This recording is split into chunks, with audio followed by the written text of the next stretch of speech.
ಎಂತಹ ನಿರ್ಗತಿಕರು ಕೂಡ ಈ ಲಕ್ಷ್ಮೀ ಪ್ರತ್ಯಂಗಿರಾದೇವಿ ದೇವಸ್ಥಾನಕ್ಕೆ ಬಂದ್ರೆ ಕೋಟ್ಯಾಧೀಶ್ವರರಾಗ್ತಾರೆ. ಎಂತಹದ್ದೇ ಬಲಿಷ್ಠ ಮಾಟ, ಕೂಟ, ವಾಮಾಚಾರ, ದೃಷ್ಟಿದೋಷ, ಶತ್ರುಕಾಟ ಆಗಿದ್ರು ಇಲ್ಲಿ ಶತಾಯ ಗತಾಯ ಪರಿಹಾರ ಆಗುತ್ತೆ.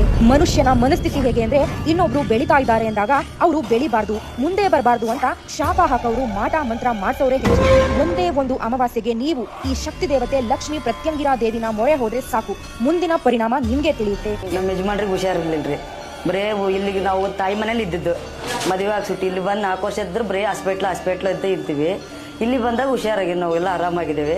ನಮ್ಮ ಸಮಸ್ಯೆಗೆ ಬರ್ತಾ ಇದ್ದೇವೆ ನಾವು. ಇವಾಗ ಆಸ್ಪತ್ರೆಗಳಿದ್ದೀರಮ್ಮ ನೀವು?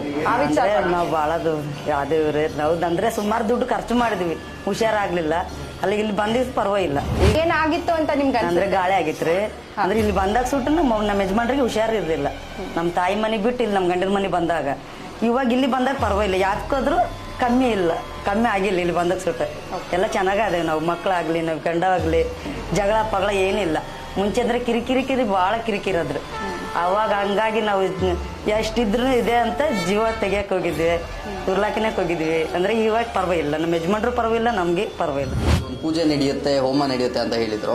ಈ ಮೆಣಸಿನ್ಕಾಯಿ ಎಲ್ಲ ನಾವು ಇವಾಗ ಮನೇಲಿ ಸಾಮಾನ್ಯವಾಗಿ ಯೂಸ್ ಮಾಡಬೇಕಾದ್ರೆ ಮೆಣಸಿನ್ಕಾಯಿ ಹಾಕಿದಾಗ ಸಿಕ್ಕಾಪಟ್ಟೆ ಘಾಟ್ ಆಗೋದೆ ಅನ್ನೋದೆಲ್ಲ ಕೇಳಿದ್ವಿ.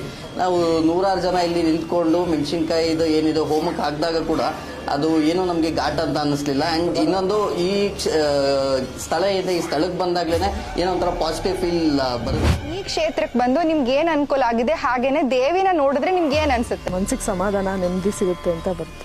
ತುಂಬಾ ಪವರ್ಫುಲ್ ಇದೆ ದೇವಸ್ಥಾನ, ಅದಕ್ಕೋಸ್ಕರ ಇಲ್ಲ ಪವರ್ಫುಲ್ ಅಂತ ಹೇಳ್ಬೋದು. ಇಲ್ಲಿ ಬಂದಾದ್ಮೇಲೆ ನಮಗೂ ಹುಷಾರಾಗಿದೆ. ಹಂಗ ಅಮಾವಾಸ್ಯೆಗೂ ಈಗ 5 ಅಮಾವಾಸ್ಯೆ ಆಯ್ತು ನಾ ಬರ್ತಾ ಇರೋದು ಇಲ್ಲಿಗೆ. ತುಂಬಾ ಚೆನ್ನಾಗಿದೆ.